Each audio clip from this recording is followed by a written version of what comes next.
ফ্যাসিস্টদের আস্তানা, ফ্যাসিস্টদের আস্তানা সাইপকুড়িয়া হবে না। আজকের মানববন্ধন প্রমাণ করে যে আইনুন্নয়ন হেনার স্থায়ী বরখাস্তের দাবি এটা যৌক্তিক দাবি, এটা এলাকাবাসীর দাবি, এটা 15 নম্বর ওয়ার্ডবাসীর দাবি, এটা সাইপকুড়িয়ার সাধারণ জনগণের দাবি। দেশের বিরুদ্ধে, দেশের জনগণের রাজনীতির বিরুদ্ধে অসংখ্য ষড়যন্ত্র চলছে। এই ষড়যন্ত্র মোকাবেলা করার জন্য আমরা যারা জাতীয়তাবাদী শক্তি, ইসলামী মূল্যবোধের শক্তি, তাদেরকে একতাবদ্ধ হয়ে ময়দানে কাজ করতে হবে। এখানে গোদারপাড়াতে আমাদের কোনো বিভেদ নাই। গোদারপাড়া আমরা সবাই গোদারপাড়াবাসী। এখানে যার মতো রাজনীতি করে তার কারো কোনো শত্রুতা নাই। এখানে সকলে আমরা গোদারপাড়াবাসী। গোদারপাড়া ভালোর জন্য, গোদারপাড়া কল্যাণের জন্য, গোদারপাড়া মানুষের বসবাসের উপযোগীর জন্য যা করা দরকার আমরা এলাকাবাসীকে সাথে নিয়ে গড়ে দেবো ইনশাআল্লাহ। আপনারা সবাই সাথে থাকবেন না?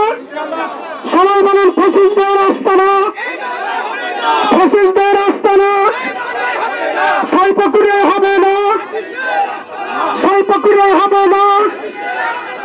চোখ গরম আমরা সহ্য করবো না। প্রিয় উপস্থিতি, আপনারা যারা এসেছেন কষ্ট করে অন্যায়ের প্রতিবাদ করার জন্য, এই প্রতিবাদকে আল্লাহ কবুল করুক বলে আমিন। 15 নম্বর ওয়ার্ডের সচেতন সকল নাগরিক উপস্থিত আছেন। এখানে সাবেক ইউপি সদস্য সহ গভর্নিং বডির একাধিক সদস্যরা উপস্থিত আছেন।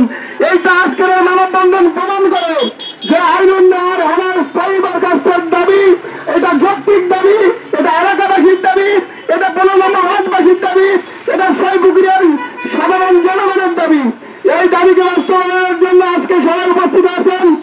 12 সালে বিএনপি মাননীয় সাবেক প্রধানমন্ত্রী খালেদা জিয়া রোড মার্চে যখন যাচ্ছিল, তখন আমি ছাত্রীদেরকে বার করে তারা খালেদা জিয়াকে দেখার জন্য অস্থির হয়ে উঠেছিল। আমি তাদেরকে দুই ধারে বের করেছিলাম। তখন এই আইনুন্নয়ন হেনা ফ্যাসিস্ট আওয়ামী লীগ সরকারের এই অধ্যক্ষ আইনুন্নয়ন ওনার ছাত্রীদেরকে পাঞ্চি দিয়ে জোরপূর্বক তাদেরকে দাবড়ে নিয়ে স্কুলে চলে যায়। তাই এই বছরকে পুনরায় যেন এই স্কুলে আর না আসতে পারে এই দাবি আমি জানাই।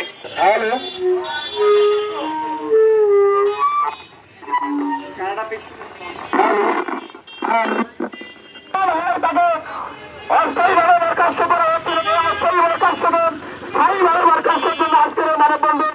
সম্মানিত এলাকাবাসী, এ পর্যায়ে কথা বলার জন্য অনুরোধ করছি জনাব মোহাম্মদ মশিদুল ইসলাম শহীদ, সভাপতি।